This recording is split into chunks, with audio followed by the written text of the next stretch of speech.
कमीत कमी अस्तरमध्ये कशी कटिंग करायची हे बघणार आहोत आपण. अशा प्रकारे फॅब्रिक फोल्ड करून घ्यायचा. किनारीच्या साईडने फोल्ड न करता तुम्हाला जेवढं पण लागणार आहे तेवढं इथे हाफ फोल्ड करून घ्यायचा. मला इथे 12 इंच फोल्ड लागत आहे म्हणून मी इथे 12 इंच घेऊन फोल्ड करत आहे. सर्वात आधी स्ट्रेट लाईन ओढून घ्यायची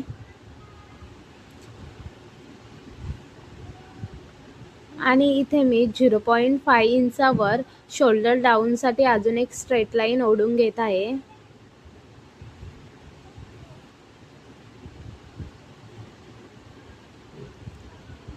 इथे मी 5.5 इंच घेत आहे. शोल्डर डिवायडेड बाय 2 घेत आहे.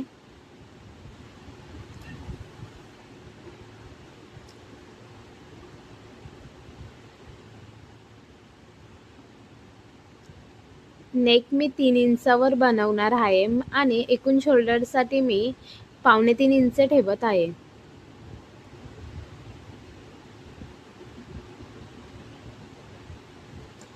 आर्महोल लाईन मी 5.5 इंचावरच घेत आहे. इथे बस्ट डिवायडेड बाय 4 घ्यायचा. डीप नेक आहे म्हणून इथे कोणतीही लुजिंग येणार नाही.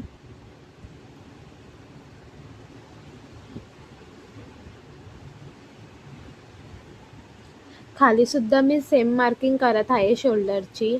जर तुम्ही बॅक क्रॉस घेतला असेल तर इथे तुम्ही बॅक क्रॉस सुद्धा घेऊ शकता. बॅक क्रॉसमध्ये तुमची थोडीशी लाईन क्रॉस जाईल. इथे मिड पॉइंट घेऊन मी स्ट्रेट लाईन ओढत आहे आणि आर्महोलचा शेप देत आहे. फ्रेंच कर्व जशी सेट होईल ना तसा आर्महोलचा शेप द्यायचा. काही गरज नाही की 0.75 इंच घ्यायचा की 1 इंच घ्यायचा. तुम्ही डायरेक्ट फ्रेंच कर्वने आर्महोलचा शेप देऊ शकता. आणि इथे 1.5 इंच मार्जिन घेत आहे. जर तुम्हाला 2 इंच घ्यायचा असेल तर 2 इंच सुद्धा घेऊ शकता. 2.5 इंचावर शोल्डर डाऊन करायचा. इथे बॅक साईडला मी फुल लेंथ घेत आहे आणि त्यात प्लस 1 इंच करत आहे.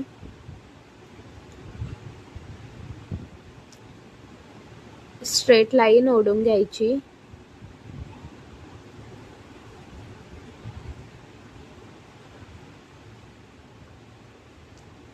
इथे वेस्ट डिवायडेड बाय 4 घ्यायचा प्लस 0.75 इंच घ्यायचा. 0.75 इंच हा प्लेट्ससाठी घेतला आहे पण प्लेट्स टाकताना हाफ इंचची घ्यायची म्हणजे फिटिंग एकदम छान येते. आणि 1.5 इंच मार्जिन घ्यायचा.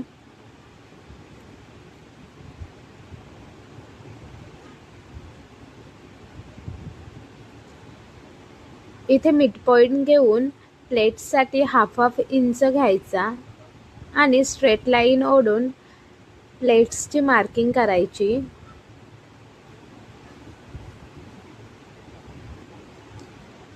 फक्त प्लेट्स टाकताना तुमची एकदम शार्प आली पाहिजे लाईन.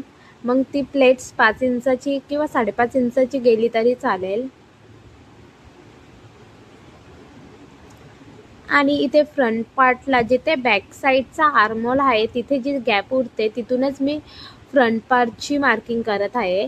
0.5 इंच हुक आणि आयसाठी घेत आहे आणि वरती स्ट्रेट लाईन ओढून घेत आहे.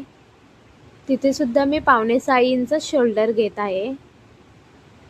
0.5 इंच शोल्डर डाऊनसाठी घेत आहे.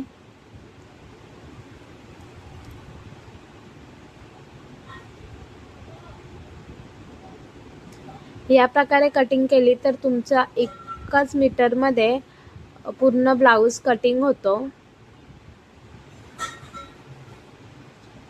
आर्महोल सुद्धा मी 5.75 इंचच घेत आहे.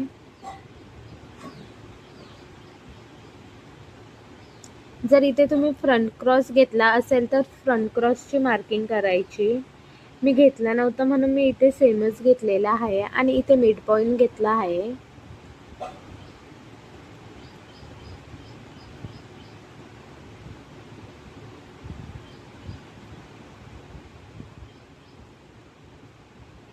जर फ्रंट क्रॉस कमी असेल तर तुमची ही लाईन थोडी आतून सुद्धा येईल. स्ट्रेट लाईन ओढून घ्यायची आर्मोल लाईनवर सुद्धा. इथे अपेक्स पॉइंट घ्यायचा.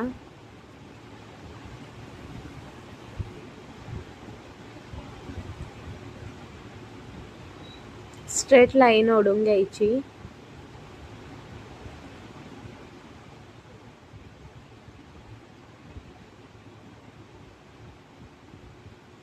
फुल लेंथ घ्यायची प्लस त्यात 1.5 इंच करायचा. 1.5 इंच ह्याच्यासाठी की आपण जो 0.5 इंच दोन्ही साईडून वरून कापतो म्हणून, आणि त्याच्यामुळे लेंथसुद्धा कमी होत नाही.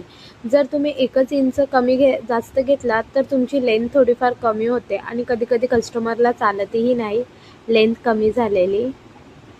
इथे स्ट्रेट लाईन ओढून घ्यायचा. इथे मी बस्ट डिवायडेड बाय 10 इंच करत आहे आणि प्लस थोडासा स्टिचिंग मार्जिन घेत आहे, जो आपण कापल्यावर स्टिचिंग करायला लागतो. तो मी थोडासा 0.5 इंच घेतला तरी चालेल. इथे मी upper bust divided by 4 inch करत आहे, म्हणजे इथे परफेक्ट फिटिंग येते. जर तुम्ही अप्पर बस्टच घेतला तर तसं पण आपण बॅकला बस्ट घेतलेला आहे.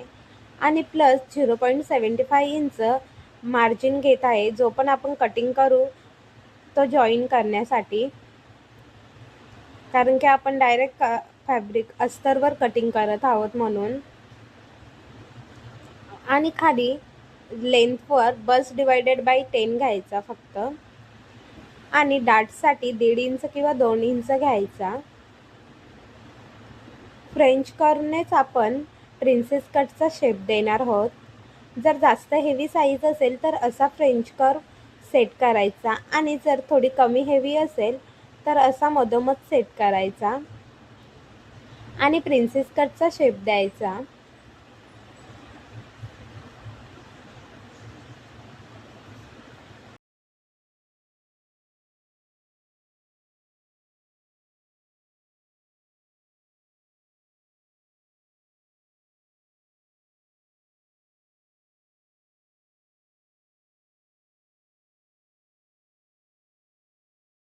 इथे मी bust divided by 4 plus 0.5 inch losing आणि 0.75 इंच स्टिचिंग मार्जिन घेत आहे जॉईनिंग करण्यासाठी.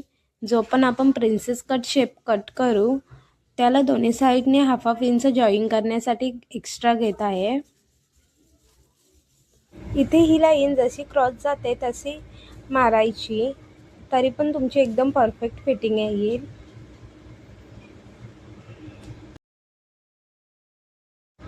इथे मी waist divided by 4 inch plus जो पण डाटसाठी घेतला आहे तो घेत आहे, आणि 0.75 इंच स्टिचिंग मार्जिन घेत आहे. डाटसाठी मी 1.5 इंच घेतलेला आहे. लाईन थोडीशी 0.25 इंच आत आली आहे. जर इथे 1.75 इंचसुद्धा डार्ट मार्जिन घेऊ शकतो तरीसुद्धा आपली फिटिंग एकदम परफेक्ट येईल.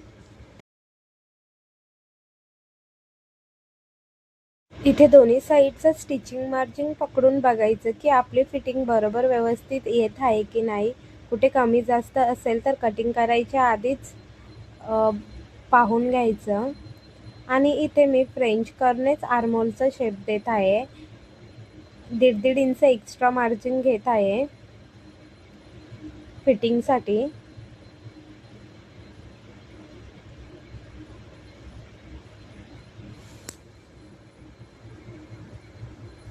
इथे मी आता कटिंग करून घेत आहे. जेव्हा आपण प्रिन्सेस इथे 0.5 इंच वरती कटिंग करत आहे आणि समोरसुद्धा 0.5 इंच वरती मार्किंग करून कटिंग करत आहे, हा आपला पफ क्रिएशनसाठी असतो आणि जॉईन केल्यावर बरोबर स्ट्रेटच येतो.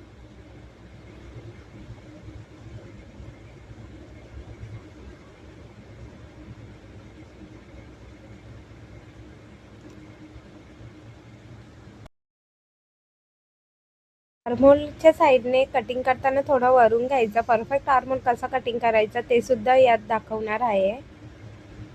कधी कधी काय होतं, आपण प्रिन्सेस कट शेप जॉईन करतो आणि एक आर्महोल छोटा आणि मोठा होतो किंवा वरती खाली होतो.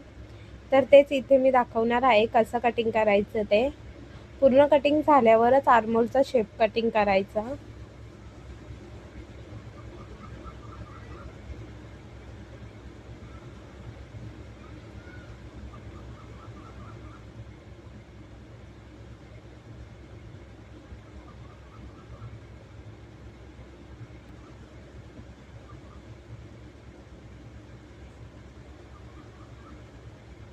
इथे दोन्ही साईडला अपेक्स पॉईंटवर कट लावून घ्यायचा, म्हणजे तुम्हाला जोडतानाही गाईडलाईन भेटेल.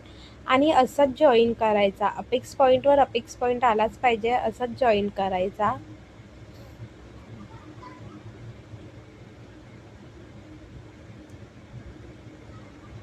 हा वाला पार्ट थोडासा खाली ठेवून कटिंग करायचा, कारण की हा आपण थोडा क्रॉस कापला आहे, म्हणून तो ऑलरेडी मोठा मोठा असतो, म्हणून तो थोडासा खाली ठेवून कटिंग करायचा आर्महोल कटिंग करताना. इथे मी आर्महोलचा शेप ड्रॉ करत आहे. दोन्ही साईडचा स्टिचिंग मार्जिन सोडून बघायचा आपला आर्महोल जेवढा घेतलाय तेवढाच येतोय का. जर तुम्हाला आर्महोल घेता येत नसेल, जी पण तुमच्या ब्लाऊजचा आर्महोल गोल असेल तो चेक करायचा आणि बरोबर तेवढाच येत आहे का नाही ते बघायचा, आणि घेताना सुद्धा तेवढाच घ्यायचा. जर येत नसेल तर थोडी लाईन खाली ओढायची, आणि जर जास्त होत असेल तर थोडी लाईन वरती ओढून शेप ड्रॉ करून घ्यायचा.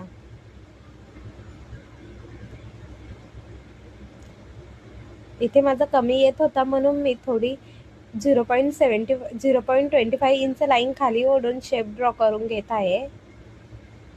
स्टिचिंग मार्जिन सुद्धा पकडून मी बरोबर आर्महोल येत आहे का बघत आहे. स्टिचिंग मार्जिन सोडून द्यायचा, तिथून पुढे मोजायचं बरोबर येत आहे का नाही, आणि आर्महोल कटिंग करून घ्यायचा. जेव्हा पण आपण हा शेप जॉईन करतो तेव्हा जो फ्रंट बाजूचा शेप आहे तो टाईट पकडायचा, आणि हा शेप लूज ठेवून लावायचा, म्हणजे तुमची एकदम परफेक्ट फिटिंग येईल. हा कधी पण लूज ठेवायचा आणि वरचा थोडा टाईट पकडून जॉईन करायचा.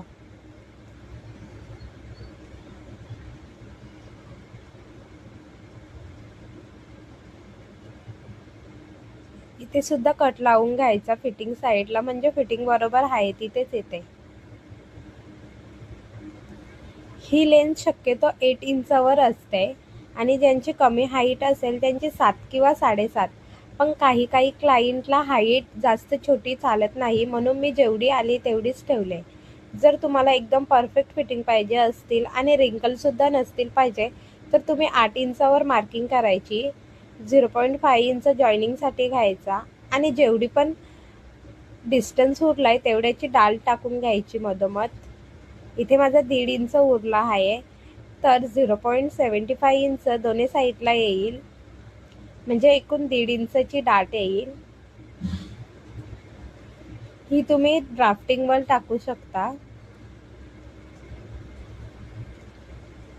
एवढी डाल टाकायची असते, पण क्लायंटला कशी हाईट पाहिजे त्यानुसार तुम्ही करा. पण जर रिंकल नसेल पाहिजे तर अशीच फिटिंग द्या. फ्रंटला किती लेंथ आली आहे तीच चेक करून बॅकची लेंथ घ्यायची.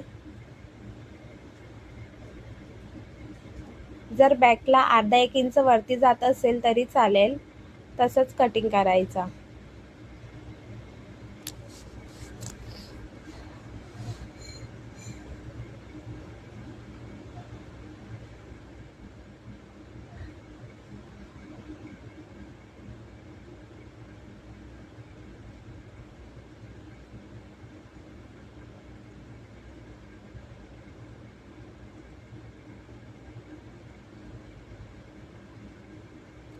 इथे 1/2 इंच जॉईनिंगसाठी, इथे 1/2 इंच स्टिचिंगसाठी, आणि 3 किंवा 3.25 इंचाची पट्टी ठेवत आहे. इथे मी 3.5 इंच किंवा 3.25 इंच घेत आहे आणि वरून 3 इंच घेत आहे.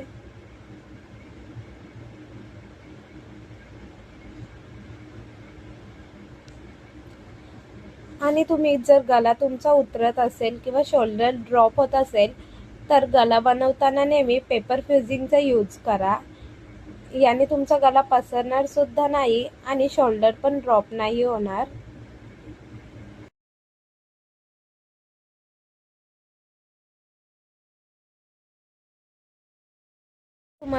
जर तुम्हाला माहीत नसेल पेपर फ्युजिंग म्हणजे काय आणि कसं यूज करायचं तर कमेंटमध्ये करा. मी नेक्स्ट व्हिडिओ पेपर फ्युजिंगवरच बनवेल आणि पेपर पेस्टिंगवर सुद्धा बनवेल. ह्याने तुमच्या गळ्याला एकदम भारी फिनिशिंग येते आणि शोल्डर ड्रॉपसुद्धा होत नाही आणि गला पसरतसुद्धा नाही.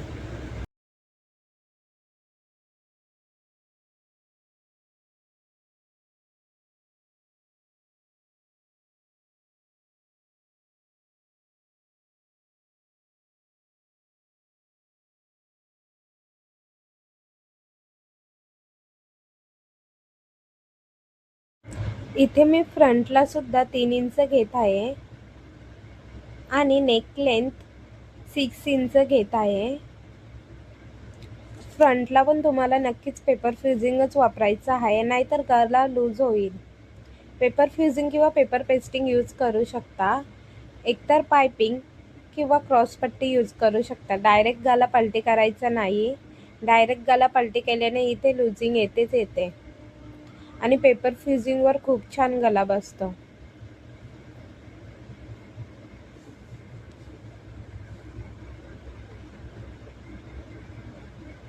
तुम्ही असं दोन्ही पद्धतीने शेप ड्रॉ करू शकता.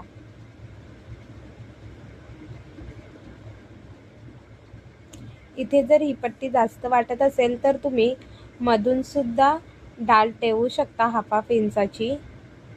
मी इथे मध्येच सुद्धा 1/2 इंचाची डाल घेत आहे,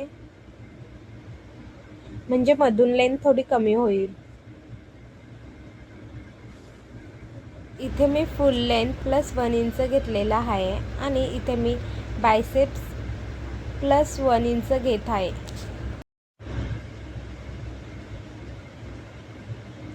स्ट्रेट लाईन ओढून घेत आहे.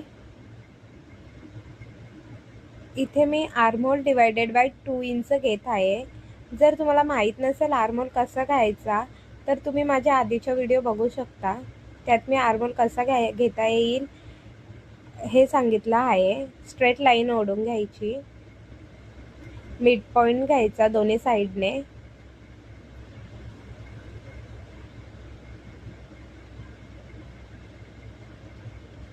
आणि किती पण हेवी साईजचा असेल तरी अशीच कटिंग करायची.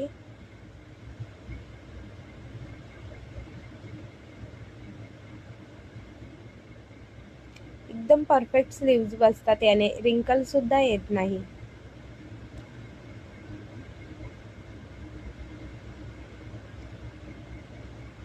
फ्रेंच कर्व अशी व्यवस्थित सेट करायची, जास्त गोल भाग नाही घ्यायचा.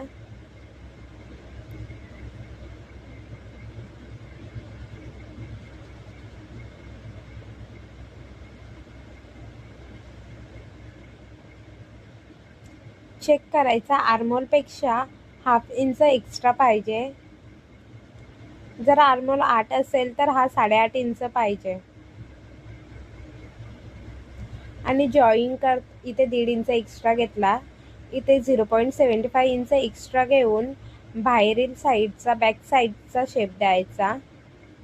कटिंग करताना पहिले बॅक साईडचा शेप कट करायचा. जॉईन करताना स्लीव्स थोडीशी लूज ठेवून जॉईन करायचा आणि आर्महोल थोडासा खिचून जॉईन करायचा. इथे बॉटमचा हाफ घेतला आहे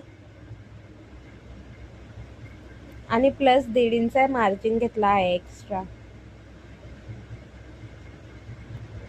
जर तुम्ही अशा पद्धतीने कटिंग करून जॉईन केला तर तुमच्या आर्महोलमध्ये आणि स्लीव्समध्ये एक सुद्धा रिंकल येणार नाही. मोजून 1-2 येतील. जर 1 इंच लूजिंग इथे घेतला असेल तर. जर तुम्हाला ते पण नसेल पाहिजे तर इथे 1/2 इंचच लूजिंग घ्यायचा बायसेप्समध्ये. नेक्स्ट तुम्हाला कोणत्या मेजरमेंटवर व्हिडिओ बघायची आहे किंवा अजून काही डीपली जाणून घ्यायचं असेल तर नक्कीच कमेंट करा. मी नक्कीच व्हिडिओ बनवण्याचा प्रयत्न करेल. आणि मी ही पूर्ण ज्या टिप्स आहेत या निशा मॅमच्या क्लासमधून शिकली आहे. मी निशा राजपूत मॅमचं ऑनलाईन फॅशन डिझायनिंग कोर्स करत आहे.